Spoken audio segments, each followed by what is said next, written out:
Beralih ke informasi lainnya, pendengar, dalam kegiatan DPR Rewind 2023, anggota DPR Putri Aneta Komarudin menyebut DPR telah mengesahkan 18 RUU dari 39 RUU prolegnas prioritas dengan mengedepankan kualitas RUU. Anggota DPR Muhammad Farhan menyatakan fungsi legislasi DPR dilakukan secara terbuka dalam pembahasan RUU agar publik bisa memantau. Selengkapnya, Rizky Supermana melaporkan. DPR telah merampungkan 18 RUU yang telah disahkan menjadi undang-undang. Anggota DPR Putri Aneta Komarudin hari ini dalam acara DPR Rewind 2023 di gedung DPR menyatakan DPR dalam menjalankan fungsi legislasi telah merampungkan 18 RUU sepanjang tahun 2023. Putri Aneta yang merupakan anggota Komisi 11 DPR ini menyebut kualitas produk legislasi RUU merupakan hal penting meskipun 18 RUU dari 39 RUU prolegnas prioritas tahun 2023.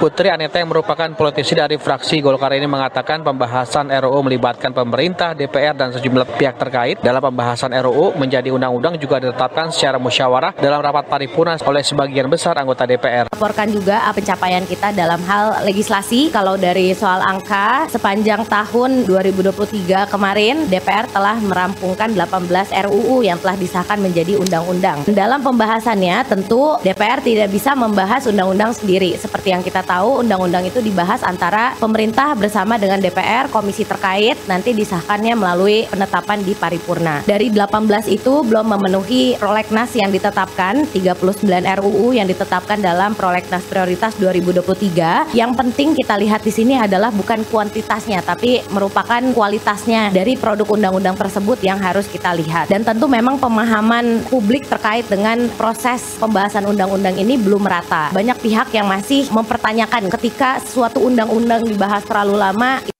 bilangnya tidak produktif. Anggota DPR Muhammad Farhan menyatakan dalam menjalankan fungsi legislasi DPR, pembahasan RUU dilakukan secara terbuka. Farhan yang merupakan anggota Komisi 1 DPR menegaskan dalam setiap pembahasan RUU dilakukan terbuka hingga disiarkan di TV Parlemen agar publik dapat memantau demokrasi di Indonesia. Baik sebagai anggota pimpinan untuk melihat bahwa sebetulnya itu adalah bagian dari keterbukaan DPR RI. DPR RI ini sebuah lembaga politik yang tidak lepas dari sebuah fungsi yang sangat penting, yaitu legislasi. Dan legislasi yang paling kredibel adalah legislasi yang sudah melewati sebuah proses deliberatif demokrasi yang terbuka seterbuka-terbukanya. Saya agak sulit menjawab ketika ada pertanyaan kenapa pembahasan revisi Undang-Undang ITE segitu tertutupnya. Bingung juga saya menjelaskan, karena rasanya sih setiap kali saya sidang selalu terbuka. Bahkan ada sidang-sidang yang bisa diakses di TV Parlemen. Anggota DPR Putri Aneta menjelaskan sejumlah RUU tahun 2023 yang rampung dan disahkan, yaitu revisi Undang-Undang ITE, revisi Undang-Undang IKN, revisi Undang-Undang ASN,